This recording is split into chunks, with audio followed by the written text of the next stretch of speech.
The warship drifted in silence between broken stars, its metal skin torn from a battle that had ended only hours ago. Inside the dark repair corridor, small sparks flashed as Ethan Cole worked alone with a portable scanner in his hand.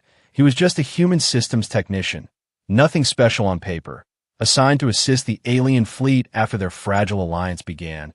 He moved carefully through the damaged hull, studying wires, melted panels, and strange symbols glowing faintly along the walls. The air smelled like burned circuits and cold metal. Then he saw her. She stood at the far end of the corridor, tall and still like a statue carved from night. Her armor was black, but not empty black. Thin silver lines ran across it like veins of light, pulsing slowly as if the metal was breathing. Deep scratches crossed her chest plate and shoulder guards, proof of a battle she had survived. A long blade rested at her back, locked to the armor as if it were part of her spine. Ethan froze for a moment, not because she was beautiful, but because her armor moved. The surface shifted in small ripples, like liquid metal thinking for itself. He had studied alien technology for years, but he had never seen something like this. The armor was alive. He leaned slightly closer, his scanner quietly humming. His eyes traced the glowing lines across her chest plate, measuring patterns, counting pulses, trying to understand how the system was still active after heavy damage. He forgot where he was for a second, forgot who she was. She turned sharply. Her helmet visor shifted from dark to clear in a smooth motion, revealing sharp silver eyes that locked directly onto him. She did not step back.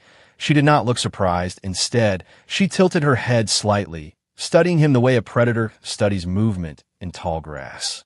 Ethan realized he had been staring too long. Heavy boots echoed as she walked toward him slowly. Each step made a soft mechanical sound, as if the armor adjusted around her muscles. The corridor suddenly felt smaller. The lights above flickered once, casting moving shadows across the walls. She stopped only a few steps away from him, close enough that he could see tiny sparks of light moving under the surface of her chest plate, close enough to hear a faint vibration inside the armor. A slow smirk appeared on her lips. "You like what you see, don't you?" she said calmly. Her voice was smooth but carried strength. For a second, anyone watching might think the moment was playful, maybe even flirtatious, but Ethan did not smile back. He did not step away either. He looked directly at the glowing lines across her armor and answered in a steady voice. "No, I'm trying to understand how your armor is still alive." The smirk on her face faded slightly. Most humans barely understood alien shields, let alone sacred battle armor worn only by elite warriors. Her eyes narrowed just a little, studying him again. "You speak as if you know its design," she said quietly. "I don't," Ethan replied, lifting his scanner slowly so she could see it. "But I can see the core pulse is uneven. It's adjusting to your heart rate, not the other way around." Silence filled the corridor. The glowing lines on her armor flickered once, almost like a reaction. She glanced down for the first time since he had spoken, and that small movement told him something important. He was right. "That is not possible," she said, but her voice was not as certain now. Ethan pointed gently at a thin crack near her shoulder plate. "Your left shoulder took impact. The damage disrupted the bonding layer. The armor is compensating by sinking deeper into your nervous system. If you enter another battle like that, it won't protect you. It will drain you." The air felt heavier after his words. Her armor pulsed again, this time brighter, then dimmer. No one had ever spoken about her armor like this. Not even her commanders. It was sacred technology passed down from ancient warriors, bonded to her during a painful ritual years ago. Humans were not meant to read it like a machine. She stepped closer, so close that Ethan could see a faint reflection of himself in the dark metal. "Who are you?" she asked, not loudly, but with clear tension. "Just a technician," he answered. But that was not fully true. He had spent years secretly studying alien battle reports, analyzing fragments of broken tech from old wars, teaching himself patterns that others ignored. Humans were seen as weaker allies, good for numbers and repair work, not strategy or advanced analysis. Her armor suddenly emitted a sharp, soft tone. Both of them looked down at the chest plate at the same time. A small symbol appeared in red light. It was scanning him. Ethan slowly lowered his scanner, watching carefully as the armor's glow shifted color, moving from silver to faint blue. The warrior's eyes widened slightly. The armor had identified him, not as a threat exactly, but as something unusual. "That is not normal," she whispered more to herself than to him. Ethan swallowed once, realizing the moment had changed. This was no longer about staring or teasing. Something deeper had happened, something the armor itself had decided. Alarms echoed faintly from another section of the ship, signaling new system failures, but neither of them moved immediately. She looked back at him, the earlier smirk gone completely, replaced by curiosity and a hint of caution. "You see more than you should, human," she said slowly, "and you are something that wants to understand me," Ethan replied carefully. For the first time, her expression shifted into something unreadable, not anger, not amusement, interest. If you want to see what happens next between the human who studies the impossible and the warrior whose armor has chosen to react, make sure you subscribe to this channel and stay with the story. Because in that silent corridor, under flickering lights and living metal, something had just begun that neither of them fully understood, and it would change far more than one damaged warship drifting in the dark. The warship no longer felt silent after that moment in the corridor. It felt aware, as if the metal walls themselves were listening. Ethan returned to the repair bay, but his thoughts stayed with the warrior and the living armor that had reacted to him. He replayed the pulse pattern in his mind again and again. The shift from silver to blue was not random. It was recognition. Across the ship, in a private chamber reserved only for high-ranking fighters, she stood alone under cold white lights. Her name was Commander Vale, feared across 3 systems, undefeated in 12 confirmed battles, and bonded since youth to armor older than most civilizations. She removed her helmet slowly, placing it on a metal table. The armor did not power down.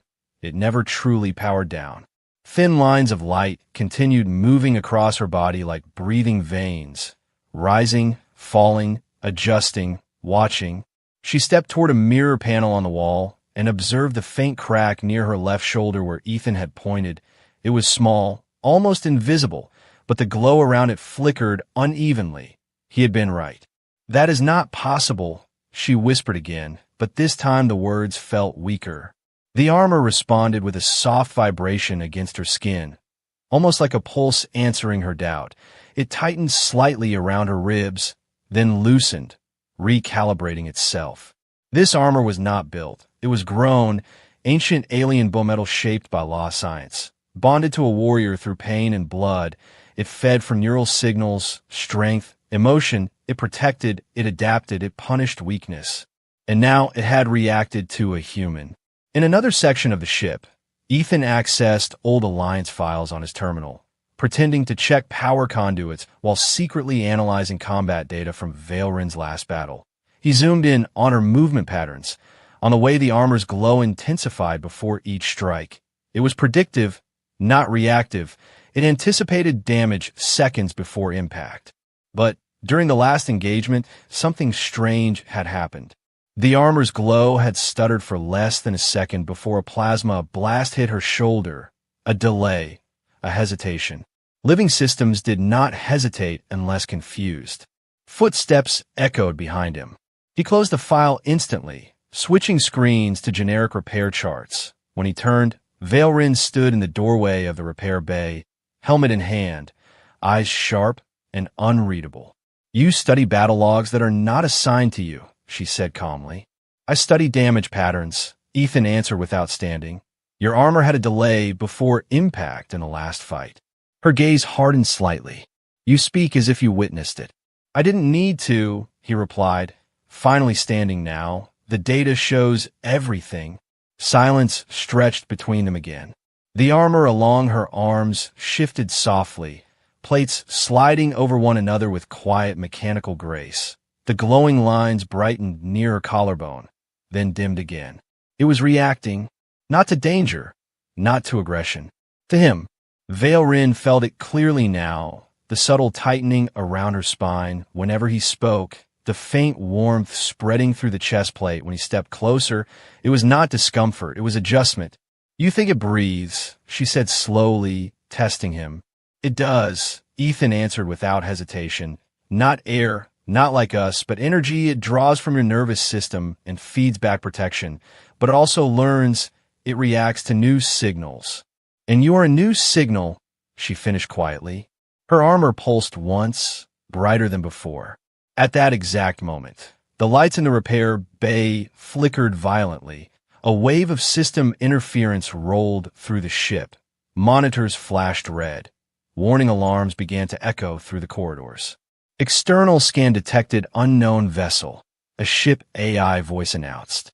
Valerin's helmet sealed over her face instantly, snapping into place as the armor fully activated.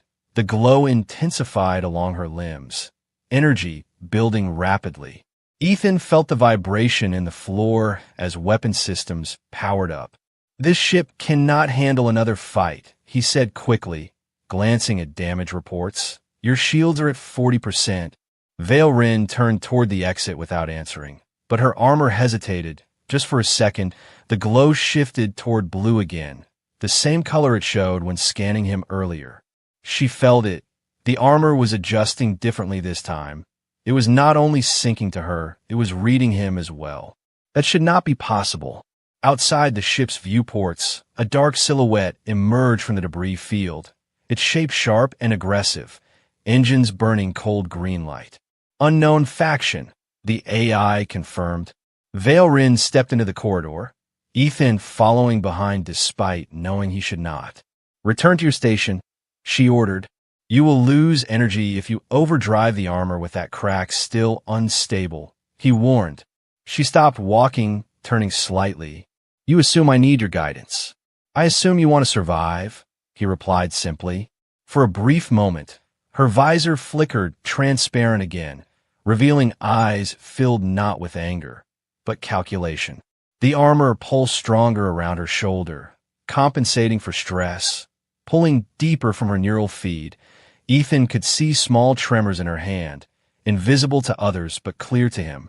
The armor was breathing faster now, drawing more from her, preparing for battle. But it was also unstable. Another shockwave rattled the ship as the unknown vessel fired a warning shot. Valerin stepped closer to Ethan, so close he could hear the low hum of the living metal. "If you are wrong," she said quietly, "I will not forgive it." "If I'm wrong, you won't notice," he answered. "If I'm right, you won't collapse in the middle of combat." The armor glowed bright blue again, wrapping her in pulsing light that reflected across the walls. For the first time in its ancient existence, the sacred war armor was not only breathing with its warrior, it was adjusting to a human presence.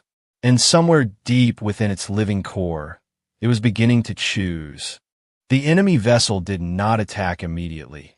It circled like a patient predator studying a wounded animal. Inside the warship, tension spread through every corridor. Crew members rushed to their stations, weapons powered up with unstable energy levels, and defensive shields flickered unevenly across damaged hull sections.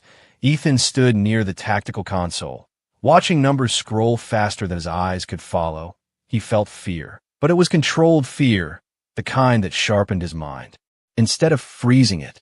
Commander Valerin walked onto the command deck fully armored, her presence alone steadying the alien officers around her. The living metal clung to her like a second skin of night and light, glowing lines pulsing in rhythm with her heartbeat. But Ethan could see it again, the uneven pulse near her left shoulder, the faint hesitation before each energy surge. The armor was strong, but it was strained. "The unidentified vessel is charging main cannons," an officer announced, voice tight. "Distance," Valerin demanded. "Closing fast." Ethan stepped closer to the holographic projection without being invited. He studied the enemy ship's structure, sharp wings, exposed weapon arcs, a central power core too large for its frame. He felt something click in his mind. "That ship is not here to destroy us," he said quietly. Every alien on the deck turned toward him, some with confusion, some with open irritation. And why would a human technician assume such knowledge? One officer asked coldly. Because its formation is wrong, Ethan replied, pointing at the projection. If it wanted us gone, it would have fired at long range. It is testing response time, scanning shield frequency. It wants data. Vale Rin did not interrupt him. Her visor shifted slightly, as if focusing deeper. They want to study your armor. Ethan continued, his voice steady now, specifically you. Silence fell heavier than before. Vale Rin's armor pulsed sharply, reacting to the tension in her body. The blue light flashed faintly, then returned to silver. That assumption carries weight, she said calmly, though her tone held warning. Ethan hesitated for only a second before speaking again. There is something you should know. Every officer on the deck stiffened at those words. I was not assigned to this fleet by accident, he said, meeting Vale Rin's gaze directly through her visor. I requested this mission. You are a repair specialist, an officer snapped. Yes, Ethan replied, but I also studied captured alien battletech during the last human conflict. I analyzed fragments of biometal recovered from destroyed armor units. I built simulations based on your combat logs. I have spent years understanding how your armor thinks. A low murmur spread across the deck. Vale Rin stepped closer to him slowly, the sound of her armored boots echoing against the metal floor. You studied sacred war technology without permission, she said, not loudly, but with clear intensity. I studied it because humans were losing, Ethan answered. We were always behind, always reacting, never predicting. I wanted to understand why your warriors survived impacts that should have killed them. The enemy vessel fired suddenly. A focused energy blast slammed into the ship's shields. The deck shook violently. Lights flashed red. Officers grabbed consoles to keep balance. Shields at 30%. Vale Rin did not look away from Ethan. You kept this hidden, she said. Yes, he admitted, because humans are not trusted with your advanced systems. But I never meant harm. I meant survival. Another blast hit the ship, this one closer, stronger. Ethan turned quickly back to the projection, his eyes scanning patterns. Something felt wrong again. They're locking onto you specifically, he said urgently. Your armor emits a unique energy signature. It is broadcasting through damaged shielding. Vale Rin felt it now, the armor tightening slightly around her chest. Reacting to the enemy scan, the pulse grew faster, drawing deeper from her nervous system. If I enter direct combat, they will collect full combat data, she realized.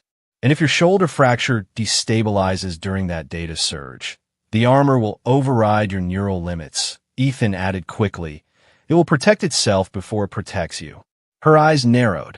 You speak of it as if it has its own will. It does, he replied firmly, and it is deciding whether you or survival matters more. A third blast tore across the ship's outer hull. Sparks showered from the ceiling. The command deck trembled again. Boarding pods detected. An officer shouted. The enemy ship was not waiting anymore.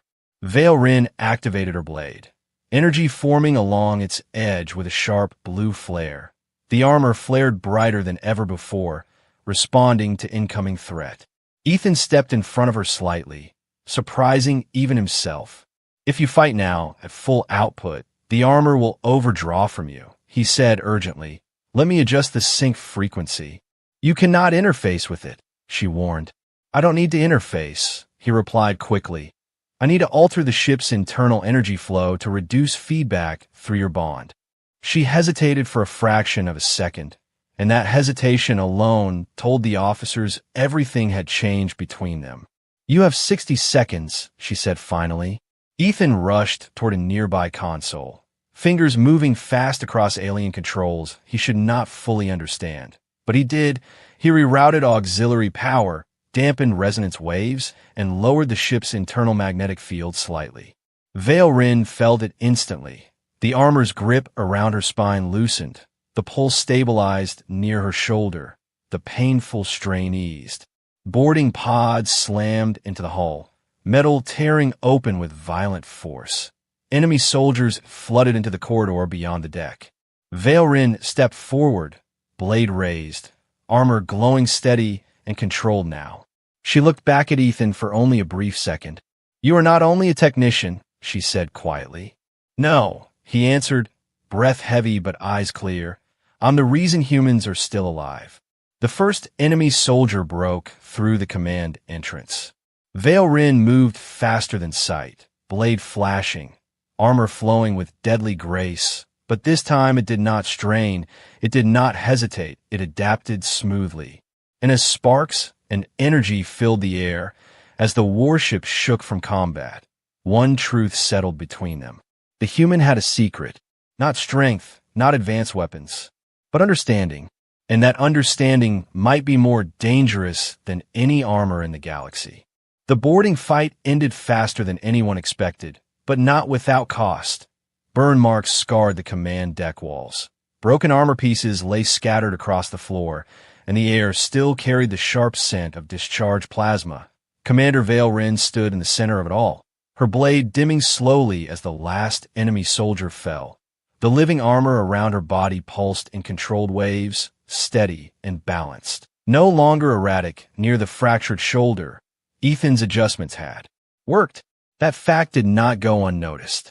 Alien officers exchanged quiet looks, not of gratitude, but of calculation.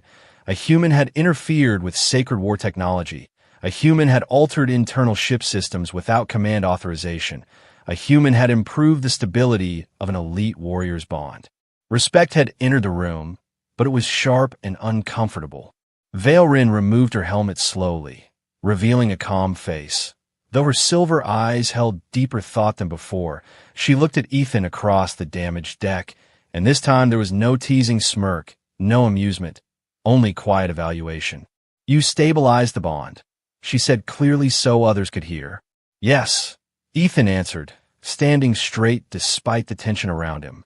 "You accessed internal systems beyond your clearance." Another officer interrupted sharply. "Yes," Ethan repeated. Murmurs grew louder. In their culture, sacred armor was not technology alone. It was heritage, honor, identity. To interfere without permission was nearly sacrilege. Vale Rin stepped forward, silencing the murmurs without raising her voice. "He acted under combat pressure," she stated, and his actions preserved operational effectiveness. Operational effectiveness was a neutral phrase, but everyone understood its weight. She had chosen her words carefully, defending him without openly defying tradition. Still, something had shifted. Later that cycle, inside a secured strategy chamber, Vale Rin stood across from Ethan again, this time without an audience. The armor remained fully active, as if unwilling to rest while he was near. "You calculated their approach before sensors confirmed intent," she said quietly. "Yes." "You predicted the armor's overdraw." "Yes." "You hid this knowledge intentionally." He did not answer immediately. He walked toward a star map projected between them, watching tiny lights represent fleets across distant systems. "Humans learn the hard way," he said finally. "We were always told we were weak compared to you, slower, physically fragile, shorter lifespans. We could not match alien strength or biotechnology, so we studied patterns instead. We learned how you move before you move." Her armor shifted slightly, responding to subtle changes in her breathing. "You speak boldly for someone without rank," she observed. "I speak honestly," he replied, turning toward her. "Your species values strength. Ours values adaptation. You build perfect armor. We look for cracks in it." For a moment, her gaze hardened, but not in anger. It was something else, recognition. Outside the chamber, word had already spread. Some warriors respected the human for his calm under fire. Others saw him as a risk. A mind that understood too much could destabilize command hierarchy. And higher command was watching. Unbeknownst to them both, surveillance record from the battle had already been transmitted to Fleet Central, where elder strategists reviewed every detail. The moment where Ethan rerouted power, the moment the armor stabilized, the moment the pulse shifted to blue near him. That blue glow was not standard response code. Back in the chamber, Vale Rin stepped closer to him again, the distance between them smaller than protocol allowed. "When my armor scanned you in the corridor," she said slowly, "it categorized you as adaptive anomaly." Ethan raised an eyebrow slightly. That sounds dangerous. It is, she replied. The armor pulsed brighter at that word. I have worn this bond since adolescence, she continued. It has never reacted to an outsider beyond threat detection. It does not choose lightly.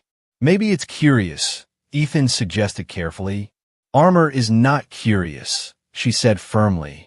Living systems are, he countered. Silence stretched again, thicker this time. A sudden alert tone interrupted them. Not an external attack, but an internal directive. Vale Rin accessed it through her visor. Her expression changed almost instantly, the calm surface replaced by controlled tension. You have been summoned, she said after a pause. By who? Ethan asked, though he already knew the answer would not be simple. High Command, she replied. That was not a request. Fleet Central rarely intervened directly unless a situation threatened cultural doctrine or technological secrecy. Am I in trouble? Ethan asked quietly. That depends, she said, on whether they see you as an asset or contamination. The armor tightened slightly around her shoulders, reflecting her rising alertness. They will question why I defended you, she added. And why did you? He asked before he could stop himself. Her eyes met his directly, steady and unreadable. Because your analysis saved my life, she answered, and because I will not deny observable truth. That was respect, pure and direct. But respect inside rigid hierarchies could be more dangerous than open hostility. Outside the chamber, armed guards were already moving toward Ethan's quarters, not aggressively, but with purpose. Word spread faster now. Some warriors whispered that the human had manipulated sacred systems.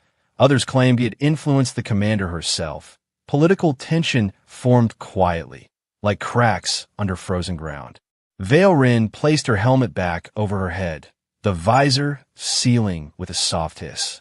Prepare yourself, she said, voice now amplified slightly through the armor. High Command does not value unpredictability. Ethan nodded slowly, heart steady despite the storm forming around him. As they walked through the corridor together, crew members stepped aside, eyes following them with mixed expressions of respect, suspicion, and something darker. The armor pulsed again in faint blue light as he walked beside her. Not threat, not hostility, recognition. And somewhere deep within Fleet Central's towering command structure, ancient leaders began to debate a dangerous question. What happens when a human understands too much? Because in war, strength earns honor, but insight earns fear. The summons came without ceremony, without explanation, and without comfort. Armed escorts guided Ethan through corridors that grew quieter and more heavily guarded the deeper. They went into the warship's central structure. The walls here were darker, carved with ancient alien markings that told stories of conquest and sacrifice, symbols of warriors who had bonded with living armor and never returned. The air felt colder, heavier, as if even sound was careful in this place. At the end of the final corridor stood the judgment chamber.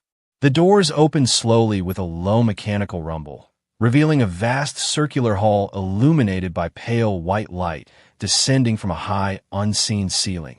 At the center stood a single platform, elevated and exposed. Surrounding it in ascending tiers were members of high command, elders and war leaders clad in ceremonial armor far more ornate than battlefield suits. Their armor did not pulse like Vale Rin's. It glowed steadily, controlled, disciplined. Ethan was directed to the center platform, alone, unarmed, human.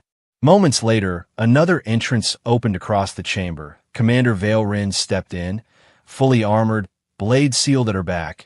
She did not walk to the center. Instead, she stood at the edge of the platform, not beside him, not fully apart.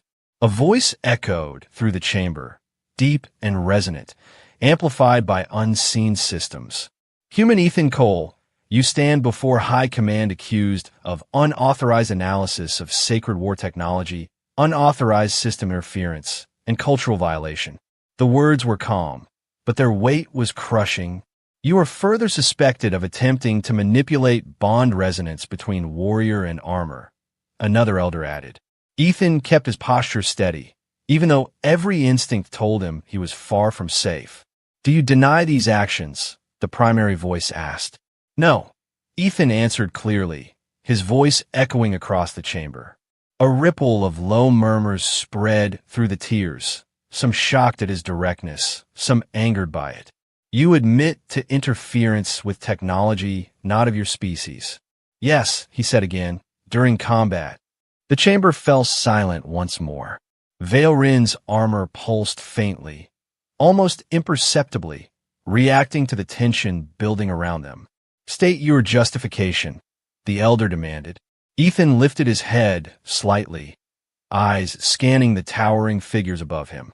"I acted to prevent bond overload during active enemy engagement," he said calmly. "Your commander's armor showed instability at a fractured joint. Without intervention, overdraw would have impaired her motor response within seconds. You presume to know the limits of our sacred bond," an elder snapped. "I studied your combat data," Ethan replied, not raising his voice, not to weaken it, but to understand it. The chamber's atmosphere shifted, not louder, but sharper. "Humans are not granted access to ancestral war designs," another voice echoed. "Humans were not granted survival either," Ethan answered quietly. That sentence hung in the air longer than any accusation.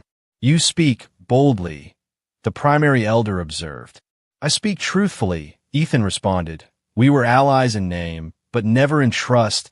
We repaired your ships, followed your commands, fought in your wars, yet we were never allowed to learn what kept you ahead. So we studied from the shadows, not to betray, but to adapt."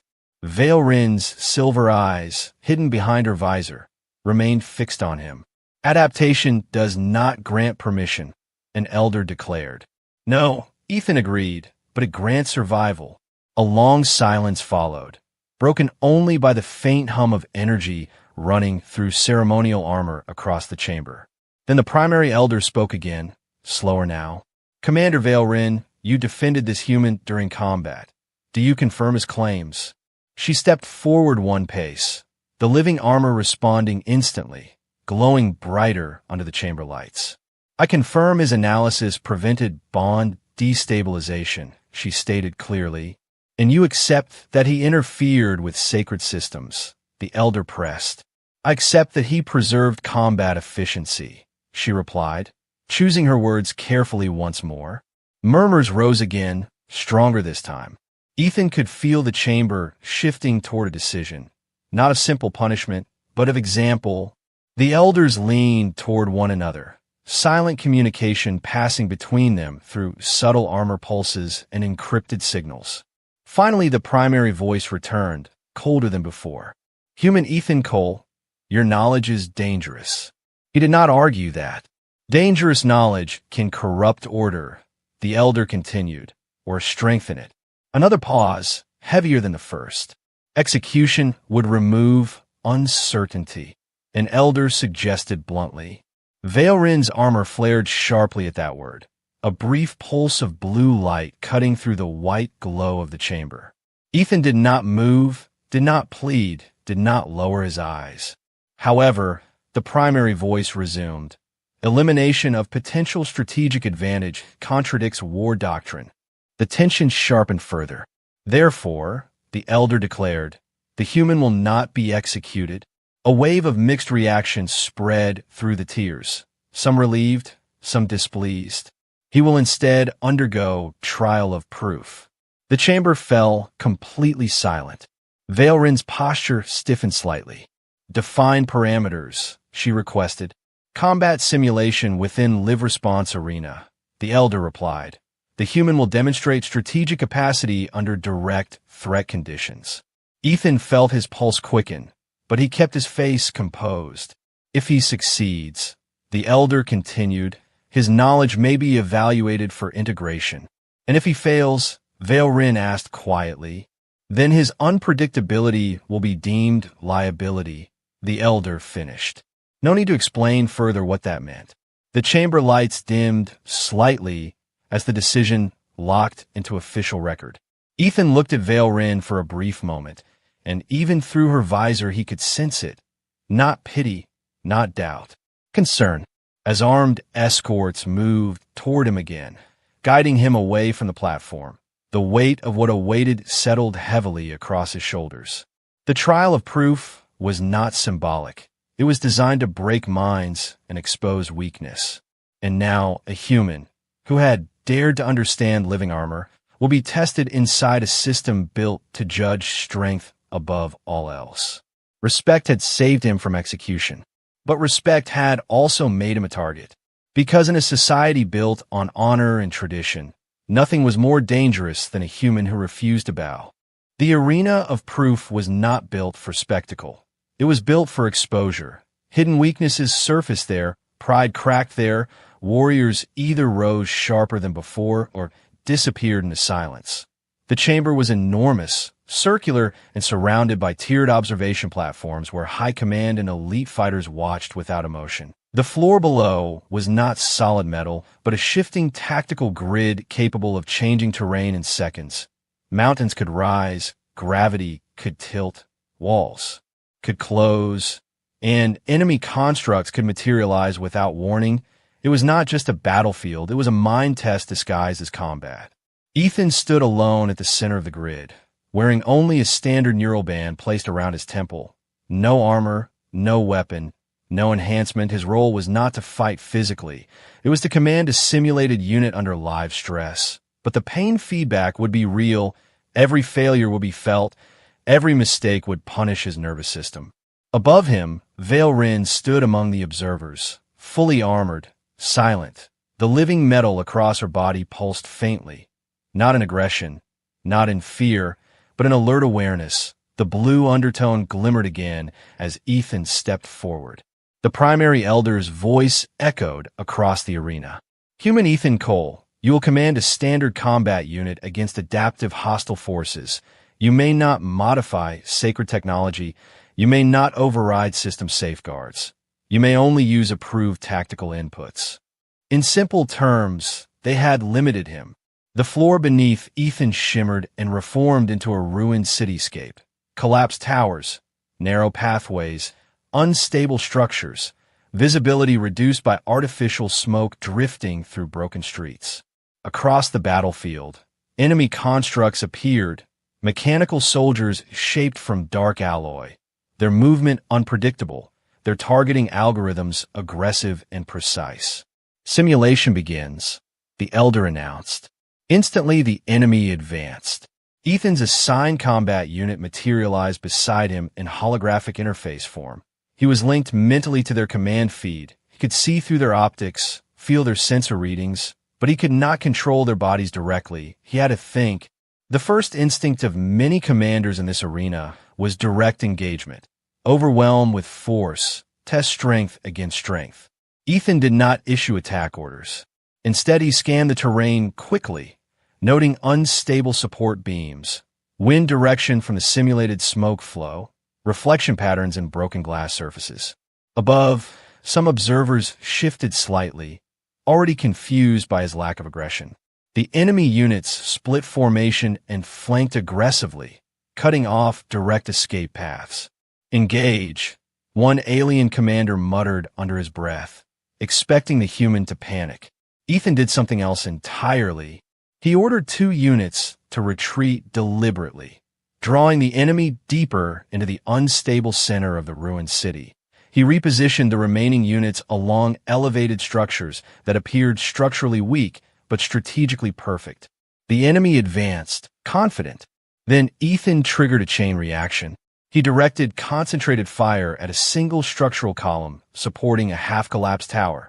The tower fell not toward his unit, but toward the advancing constructs, forcing them into a compressed kill corridor between debris walls. Then he struck. His units fired not at center mass, but at exposed joint actuators he had studied from previous alien design logs. The enemy formation collapsed within seconds. Above, murmurs rippled through the observers. Adaptive pattern disruption, one elder noted quietly, but the arena was not finished. The terrain shifted violently. Gravity tilted sideways. Streets turned into vertical walls, forcing rapid recalculation. Ethan's neural band sparked lightly as stress feedback increased, Pain shot across his temple, but he did not hesitate. The second wave of constructs appeared, faster and equipped with aerial capability. This time, Ethan changed rhythm entirely. Instead of defensive terrain manipulation, he split his unit into micro-teams, scattering them across the tilted battlefield. He fed false sensor pings through reflective surfaces, confusing enemy targeting systems. He allowed one unit to appear vulnerable intentionally, baiting pursuit into a narrow vertical shaft formed by gravity shift. At the exact moment the enemy descended, he reversed gravity alignment locally, slamming the constructs into debris with crushing force. The arena trembled with the impact. High Command watched carefully now, not with dismissal, but with focus. Vale Rin's armor pulsed brighter, the faint blue glow stronger than before. The third phase activated without warning. The arena lights dimmed, and a towering hostile construct emerged at the center. Larger than any before, armored heavily, resistant to environmental collapse tactics. A brute force solution would fail. Ethan's breathing slowed instead of quickened. He analyzed movement timing, energy recharge windows, structural balance points. Then he did something unexpected again. He ordered full retreat. Observers frowned, some whispering in disapproval. But the retreat was not escape. It was repositioning. He drew the massive construct toward a zone he had studied earlier, a section of the grid where the terrain algorithm showed delayed regeneration response. He triggered small-scale collapses, not to damage the construct, but to force it into repetitive balance corrections. Each correction drained its energy reserves slightly, invisible at first. Then when the giant unit initiated a charge strike, Ethan ordered all remaining units to focus on a single microfracture at the construct's rear stabilizer, a flaw barely visible, but real. The stabilizer shattered. The construct toppled sideways into an unrepaired gravity seam, and the arena swallowed it into a containment field. Silence fell across the massive chamber. The simulation ended. Ethan staggered slightly as the neural band disengaged, sweat running down his neck, pain still echoing faintly behind his eyes, but he remained standing. Above, High Command did not applaud. They did not celebrate. They observed. Human subject demonstrates nonlinear tactical logic, an elder stated slowly. Exploits environmental systems beyond conventional doctrine, another added. Vale Rin stepped forward among the observers, her voice calm but firm. He does not fight like us, she said. He fights the battlefield itself. Below, Ethan looked up at the silent tears, aware that the arena had not only tested his mind, it had shifted something deeper. The armor across Vale Rin's body pulsed again in visible blue light, stronger now, responding to his presence even at distance. High Command noticed that glow, and for the first time, fear entered the chamber. Not fear of weakness, but fear of what might happen if human adaptability and living armor ever aligned without restriction. The silence after the arena of proof did not feel like victory. It felt like calculation. High Command withdrew into private deliberation chambers, armored figures disappearing behind sealed energy doors while the rest of the fleet waited for a verdict that would shape more than one human life. Ethan remained under watch, but not restrained, which was its own kind of tension. Guards followed him at a respectful distance, not as jailers now, but as observers unsure whether he was a liability or a weapon. Commander Vale Rin stood alone in the upper observation gallery long after the arena had powered down. The battlefield grid below was dark and still, but her armor was not. Thin blue light flowed through the living metal in steady waves, stronger than at any previous moment. It was not combat activation. It was something else, recognition amplified. Fleet Central did not announce its decision immediately, because another signal interrupted all internal debate. A deep space alert triggered across every deck. Not a scouting vessel, not a minor hostile probe. This was an organized strike formation emerging from hyperspace at the edge of the system, larger than the earlier attacker, armed heavily, coordinated. The unknown faction had not been studying only Vale Rin. They had been studying the fleet. Warships across the formation powered weapons instantly. energy shields rising in overlapping patterns. The damaged flagship where Ethan stood could not withstand a prolonged assault. Its hull integrity remained compromised. High Command reconvened publicly within minutes, not to discuss Ethan's fate, but to issue combat directives. Yet beneath the urgency of battle, the decision about the human still hovered unspoken. Valerin descended from the observation tier and walked directly to Ethan's holding chamber. No guard stopped her. No protocol challenged her path. The armor along her shoulders gleamed brighter as she entered. "They have returned in force," she said without preamble. "I know," Ethan replied, already studying tactical projections on a portable interface he had been granted temporarily. "The fleet will engage directly," she continued, "conventional doctrine, full force counterattack." "That's what they want," Ethan said quietly. She stepped closer, the faint hum of her living armor filling the space between them. "You believe this is another test?" she asked. "Yes," he answered, "but this time the test is for all of us." Outside the viewport, enemy ships formed a crescent formation designed to trap retreat vectors. Their energy signatures synchronized in rhythmic pulses, almost like a heartbeat share between vessels. "They are linked," Ethan observed, eyes narrowing, "a shared command net. Adaptive targeting. If you strike one, the others compensate instantly."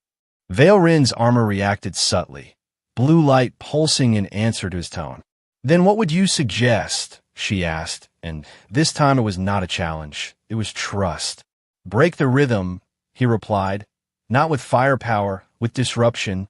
High Command reluctantly allowed Ethan temporary tactical advisory status under Valerin's command, not because they fully trusted him, but because the arena had proven one fact beyond denial. His mind saw angles theirs did not. The fleet engaged, energy beams streaking across black space like violent lightning. Shields flared. Explosions rippled across distant hulls. The unknown enemy advanced confidently, their linked formation adjusting instantly to every strike. Then Ethan executed his plan. Instead of concentrating fire, he ordered selective, underpowered strikes at calculated intervals. Not to destroy, but to desynchronize, he targeted minor communication relays visible only in thermal distortion patterns, weak points in the shared command rhythm. At the same time, he instructed Valerin to deploy in a narrow vector between two enemy cruisers, a risky maneuver that would normally be suicide. "You will draw their primary focus," he explained calmly, "but do not attack immediately." She did not question him. Her fighter launched from the flagship, armor fully active, blade sealed but ready. The living metal glowed intensely blue now, brighter than ever before, reacting not only to battle readiness, but to the coordinated strategy unfolding between them. Enemy vessels locked onto her instantly, multiple weapons charging, anticipating her strike pattern based on recorded combat data. But she did not strike. She adjusted trajectory at the last possible second, passing through the narrow gap exactly as Ethan had predicted, forcing the linked ships to redirect targeting arcs across each other's firing lanes. At that precise moment, Ethan triggered synchronized desynchronization pulses from allied ships, disrupting the shared rhythm just long enough. The enemy formation faltered, not dramatically, not explosively, but subtly, and subtle was enough. Valerin ignited her blade mid-flight, slicing across an exposed relay array along one cruiser's dorsal spine. The damage cascaded through the command net, breaking the synchronized pulse completely. Without shared rhythm, the enemy ships hesitated, adjusting independently instead of collectively. Fleet forces capitalized instantly, concentrated fire tearing through isolated vessels one by one. Within minutes, the enemy formation collapsed into retreat, hyperspace signatures flaring as survivors fled. Silence returned to the battlefield, broken only by distant debris drifting slowly between stars. Inside the flagship, High Command stood in stunned quiet. The victory had not come from overwhelming strength. It had come from broken rhythm, from adaptation. Valerin returned to the hangar bay, landing smoothly as the last alarms powered down.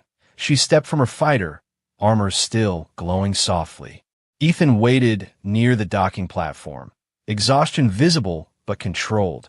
For a long moment, they simply looked at each other across the dimly lit bay. Then she walked toward him slowly, boots echoing in the vast space.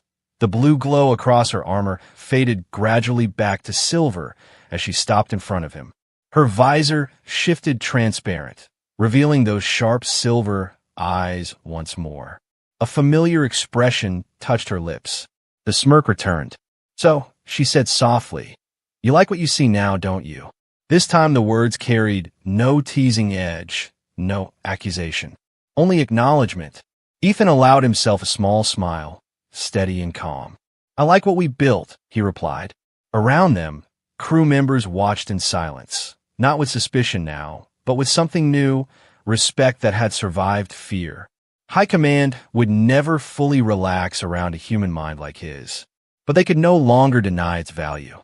Above them, in the quiet darkness beyond the warship hull, new threats would one day emerge again, stronger, smarter. And when they did, the galaxy would remember something important. Humans were not the strongest species. They were not the fastest.